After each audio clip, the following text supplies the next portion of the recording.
So here's a question for you, something to think about. Why do we pray? Specifically, why do we ask God for things? If he's all-knowing, why do we need to ask him for things? Doesn't he know everything that we need?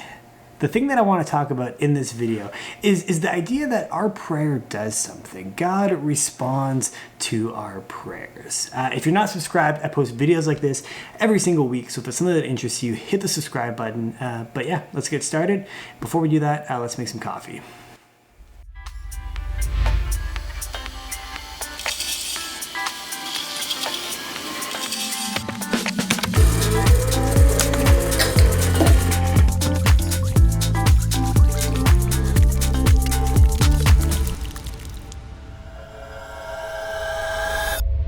Okay, so I think a good New Testament passage to go to when talking about this is James 5:16.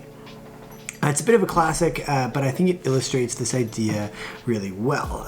Here's what it says. Therefore, confess your sins to one another and pray for one another that you may be healed. The prayer of a righteous person has great power as it is working.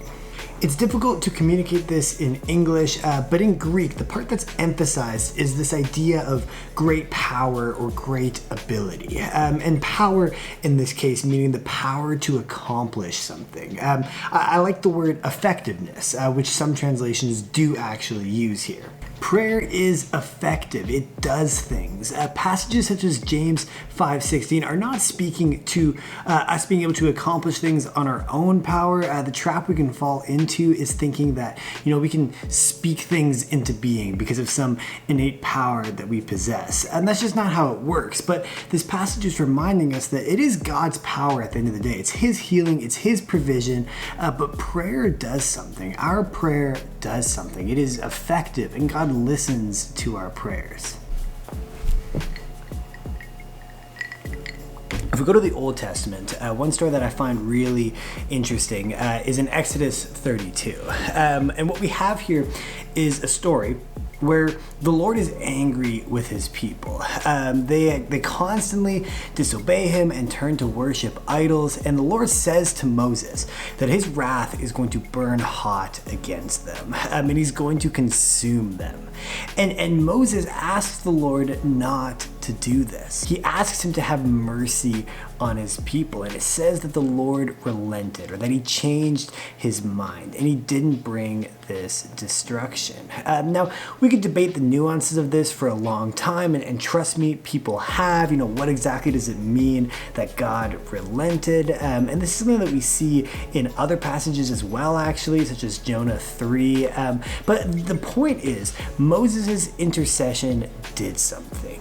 God, in some way, responded to his request. He had an emotional response. He was moved in some way by Moses begging him to have mercy on his people. And I think that this idea of God having an emotional response to our prayers is huge. He's God, so when I say emotion, we're not talking necessarily in the same way as we would talk about human emotions, but God has emotions. And part of having an authentic relationship with God is the fact that we can have honest, real, emotional conversations with him. When we're hurt, when we're struggling, we can tell God. We can call out to him, and we can remember that our prayer is effective. We're still submitting to God's plan and trusting that he knows best and that he's not going to give us every single thing we ask for, but we're also remembering that God cares about us, that he wants us to have honest, real conversations with him, and he wants us to ask in faith when we pray. So yeah, that's all I got for this video. Hope you guys enjoyed it, and I'll see you in the next video.